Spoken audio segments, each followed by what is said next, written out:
और यहाँ श्री सुखदेव जी महाराज एक सभा में पहुंचे जहाँ बड़े बड़े ऋषि मुनि एकत्रित हुए हैं। उन्हीं ऋषि मुनियों के साथ परीक्षित जी महाराज खड़े हुए हैं।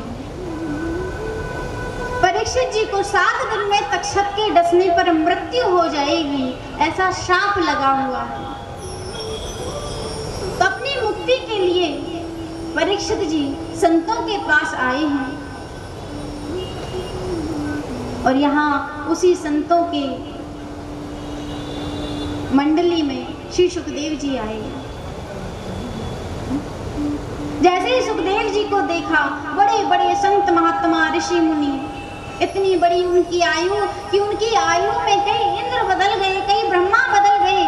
इतनी आयु से भगवान का भजन कर रहे हैं, बड़े बड़े संत महात्मा एकत्रित हुए हैं। और जैसे ही सुखदेव जी को देखा तो सभी संत उनको प्रणाम करने लगे, साष्टांग दंडवत कर रहे हैं, चरणों में गिर गए बड़े बड़े महात्मा। परीक्षित जी कहने लगे, ये कौन है? ये तो बड़े ही नवयुवक प्रतीत होते हैं, इनकी आयु कुछ अधिक नहीं है, लेकिन बड़े बड़े संत महात्मा इनको प्रणाम कर रहे हैं। बोले, ये कौन है? संतों ने कहा, महाराज ये परम ज्ञानी श्री सुखदेव जी महाराज हैं। आप इनकी शरण में बैठ करके भगवान की भागवत कथा का श्रवण करो।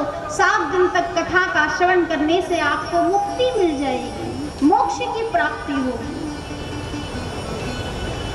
तो सभा में परीक्षित को कथा श्रवण कराने के लिए जैसे ही सुखदेव जी विराजमान हुए कि परीक्षितम कथा वक्तुम सभायां स्थिते सुखी। परीक्षित जी को कथा श्रवण कराने के लिए जैसे ही श्री सुखदेव जी सभा में विराजमान हुए तो आकाश से देवता आ रहे हैं, अमृत का कलश हाथ में लिए हुए हैं और देवता श्री सुखदेव जी से कहते हैं कि प्रभु आप ये अमृत हमसे ले लीजिए, ये अमृत आप परीक्षित को पिला दीजिए, परीक्षित अमर हो जाएंगे, फिर उन्हें फिर मृत्यु का भय नहीं होगा। तो आप ये अमृत परीक्षित को पिला दीजिए।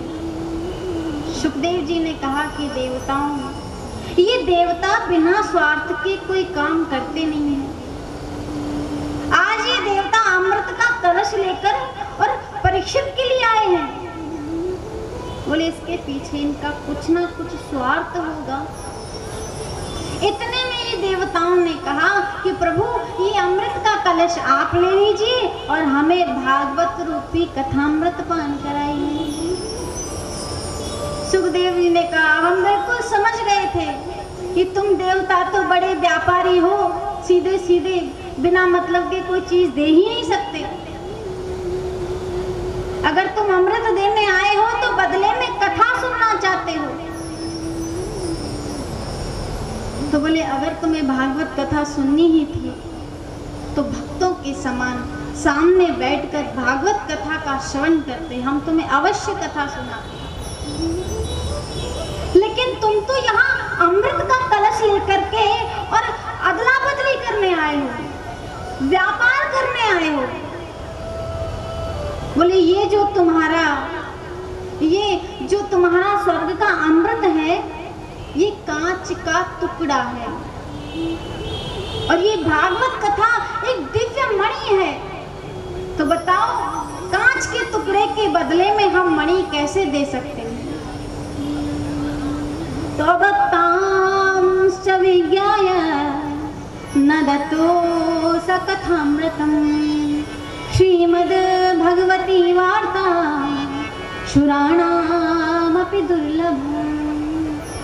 अभक्त जान करके कि ये भक्त नहीं है, अभक्त जान करके उन्हें भागवत कथा का श्रवण नहीं कराया। ये भागवत कथा देवताओं के लिए भी दुर्लभ है।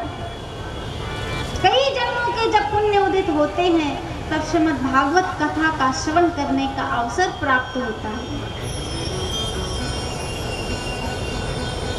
अभक्त जान करके देवताओं को वापस लौटा दिया। अब यहाँ जब देवताओं को वापस लौटा दिया, ये सब दृश्य ब्रह्मा जी ने देखा। देख करके ब्रह्मा जी सोचने लगे कि ये भागवत कथा में ऐसा क्या है। अरे देवता तो अमृत लेकर के गए थे, सुखदेव जी चाहते तो अमृत परीक्षित को पिला देते, परीक्षित अमर हो जाते। देवताओं को कथा सुनाने में दिक्कत ही क्या थी, क्या समस्या थी? बोले उन्हें कथा क्यों नहीं सुनाई, ऐसा क्या है इस भागवत में? ब्रह्मा जी अपने ब्रह्मलोक में पहुंचे और तराजू लेकर के परस्पर तोलने लगे। बोले देखें तो इस भागवत में है क्या? तराजू लेकर के और तोलने लगे। एक पलड़े पर मोक्ष के अन्य सभी साधन, वेद पुराण उपनिषद आदि स्थापित किए और एक पलड़े पर श्रीमद् भागवत महापुराण को स्थापित किया। और जैसे ही देखा तो क्या पता चला कि सब साधन रह गए हल्के, पलड़ा झुका कथा में झुका। सब साधन रह गए हल्के, पलड़ा झुका कथा में झुका। सब साधन रह गए हल्के, पलड़ा झुका कथा में झुका। सब साधन रह गए हल्के, पलड़ा झुका कथा में झुका। श्री कृष्ण शरणम मम, श्री कृष्ण शरणम मम, श्री कृष्ण शरणम मम, श्री कृष्ण शरणम मम। बोलो श्री कृष्ण शरणम मम, श्री कृष्ण शरणम मम। बोलो श्री कृष्ण शरणम मम, श्री कृष्ण शरणम मम। बोलो श्री कृष्ण शरणम मम। तो देखा कि सब साधन हल्के पड़ गए और भागवत का पलड़ा भारी पड़ गया। ब्रह्मा जी को भी ज्ञान हो गया कि भागवत कोई साधारण ग्रंथ नहीं है। ज्ञान हो गया ब्रह्मा जी को कि ये भागवत तो भगवान का वांगमय स्वरूप है, भगवान अपने स्वरूप इसमें विराजमान है। और इस प्रकार से ब्रह्मा जी की अज्ञान दूर हुआ, शंका दूर हुई और श्री सुखदेव जी महाराज परीक्षित को भागवत कथा का श्रवण करा रहे हैं।